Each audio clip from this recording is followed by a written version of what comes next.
آپ کے سامنے اللہ رب العزت کے مقدس اور بابرکت کلام قرآن مجید فرقان حمید سورہ توبہ کی ایک آیت تلاوت کی گئی ہے، جس میں رب کائنات نے صدقہ یعنی زکوٰۃ کے مستحقین بتلائے ہیں کہ وہ کون سے لوگ ہیں جن کو زکوٰۃ دی جا سکتی ہے اور جن کو زکوٰۃ دیا جانا چاہیے۔ اللہ رب العزت کا احسان ہے کہ اللہ پاک نے ہمیں رمضان کا مہینہ اور پھر رمضان کے مہینے میں جمعے کا دن نصیب فرمائی۔ رمضان بھی بابرکت بلکہ تمام مہینوں کا سردار مہینہ، اور جمعہ بھی بابرکت اس لیے کہ تمام دنوں کا سردار دن، وہ سید الشہور تو یہ سید الایام۔ اللہ پاک نے یہ زندگی میں ہمیں نصیب فرمایا ہے، اس پر اللہ کا شکر ادا کریں۔ پھر جس طرح رمضان اور روزہ یہ اسلام کے بنیادی احکامات میں سے ایک حکم ہے، تو اسی طریقے سے اسلام کی عمارت اور اسلام کی بنیاد جن چیزوں پر آباد ہے ان میں سے ایک بنیاد وہ زکوٰۃ ہے۔ جس طرح نماز فرض ہے، جس طرح رمضان کے روزے فرض ہیں، اسی طریقے سے صاحب نصاب پر زکوٰۃ ادا کرنا یہ بھی فرض اور لازم ہے۔ اب زکوٰۃ کس پر فرض ہے؟ اہلیت کے لیے، وجوب اور واجب ہونے کے لیے پہلا شرط ہے اسلام، کہ زکوٰۃ مسلمان پر فرض ہے۔ غیر مسلم اللہ پاک کے احکامات کا پابند ہی نہیں ہیں تو زکوٰۃ کیسے ادا کریں؟ دوسرے نمبر پر آزاد، جو غلام ہے، مملوک ہے کسی کا، اس پر زکوٰۃ فرض نہیں۔ اسی طریقے سے سال کا گزرنا یہ بھی شرط اور لازمی ہے کہ مال پر سال گزر جائیں۔ مال تجارت ہو تو اس پر زکوٰۃ واجب اور فرض ہے۔ یہ بنیادی شرائط ہے۔ اگر ہم دیکھیں تو بنیادی طور پر 4 چیزیں ہیں۔ پہلی چیز اشیاء زکوٰۃ، جن چیزوں سے زکوٰۃ دی جاتی ہے وہ کتنے ہیں؟ تو اشیاء زکوٰۃ سونا ہے، چاندی ہے، مال تجارت ہے۔ رقم اور پیسہ کرنسی ہے کہ اس پر زکوٰۃ اس سے دی جاتی ہے۔ اب جن کے پاس سونا ہے یا جن کے پاس چاندی ہے یا جن کے پاس مال تجارت ہے یا جن کے پاس رقم پیسہ موجود ہے تو ان اشیاء پر زکوٰۃ ہوگی۔ دوسرے نمبر پر ہے نصاب زکوٰۃ، کہ یہ چیزیں کتنی ہو کہ اس سے زکوٰۃ ادا کرنا پڑے، زکوٰۃ ادا کرنا اس پر لازم ہو۔ تھوڑا سا اس کی آواز بڑھائے، میری آواز کم۔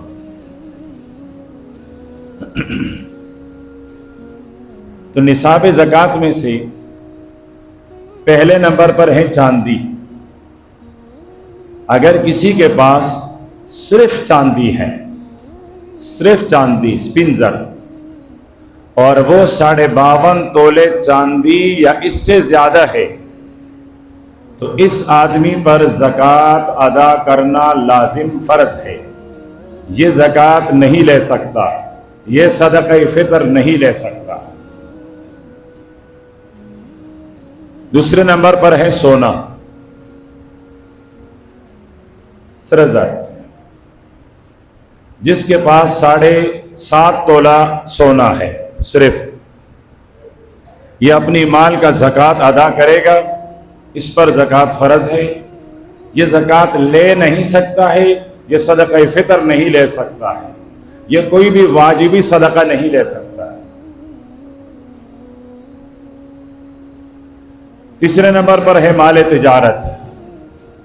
تجارت کے لیے دکان میں مال پڑا ہوا ہے، کارخانے میں مال پڑا ہوا ہے، پلاٹ ہیں، زمین ہے، جائیداد ہے، نقد روپیہ اور پیسہ ہے۔ اب اگر اس مال تجارت کی مقدار 52.5 تولے چاندی تک پہنچتی ہے تو یہ آدمی صاحب نصاب ہے، اس پر زکوٰۃ ادا کرنا یہ فرض ہے، لازم ہے۔ تو اب نصاب زکوٰۃ یا تو چاندی ہے 52.5 تولے، یا سونا ہے 7.5 تولہ۔ مال تجارت ہے جس کی مقدار 52.5 تولے چاندی کی قیمت تک پہنچتی ہو۔ اب میری طرف متوجہ ہے۔ اب ایک آدمی کے پاس تھوڑی سی مقدار میں سونا ہے، کچھ معمولی مقدار میں چاندی ہے، کچھ پیسہ ہے، کچھ مال تجارت ہے، یہ کیا کرے گا؟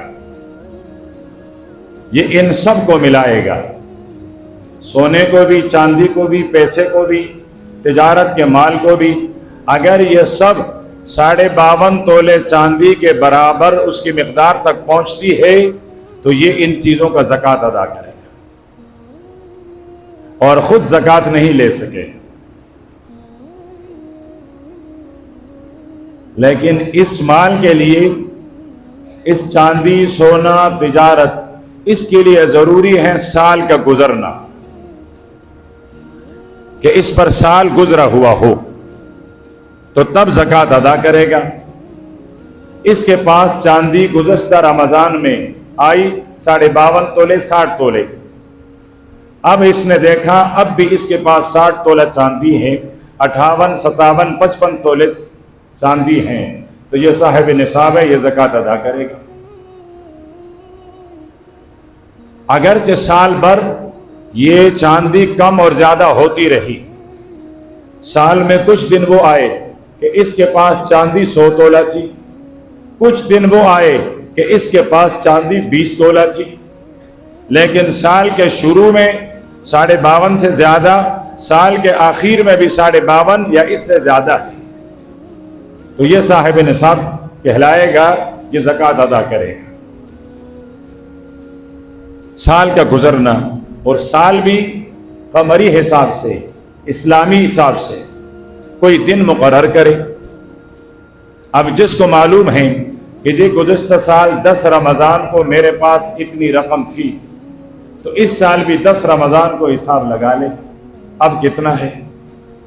اس کے پاس رقم آئی ہے، اس کو پتہ نہیں ہے کب آئی ہے، تو اپنے لیے کوئی ایک دن متعین کر لے، رمضان کے پہلی تاریخ، رمضان کی 10 تاریخ، شعبان کی 15 تاریخ، رجب کی 20 تاریخ، یعنی کسی اسلامی مہینے کے کوئی تاریخ مقرر کریں، اور اس دن یہ اپنے تمام سرمایے کا حساب کریں۔ اگر 52.5 تولے چاندی تک پہنچتی ہے یا اس سے زیادہ تو اس پر زکوٰۃ فرض ہے، یہ زکوٰۃ ادا کرے گا۔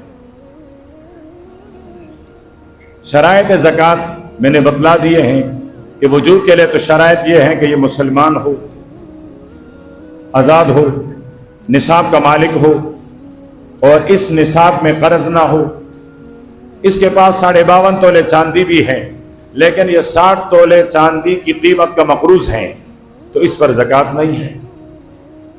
اس کے پاس 100 تولہ چاندی ہے، لیکن اس پر 30 تولہ قرض ہے، تو یہ 30 تولہ قرض الگ کر لیں، جو بچ گیا 70 تولہ اس کا زکوٰۃ ادا کر لیں۔ ایک آدمی کے پاس 5 لاکھ روپیہ ہے، چاندی اگر سمجھ میں نہ آئے تو 5 لاکھ روپیہ ہے، اب اس پر زکوٰۃ فرض ہے، لیکن اس 5 لاکھ میں سے 1 لاکھ کسی کا قرض ہے، اس نے کسی سے ادھار لیا ہے، وہ 1 لاکھ الگ کر لیں، 4 لاکھ بچ گئے، اس کا زکوٰۃ ادا کر لیں، اس کا زکوٰۃ اس پر فرض اور واجب ہے۔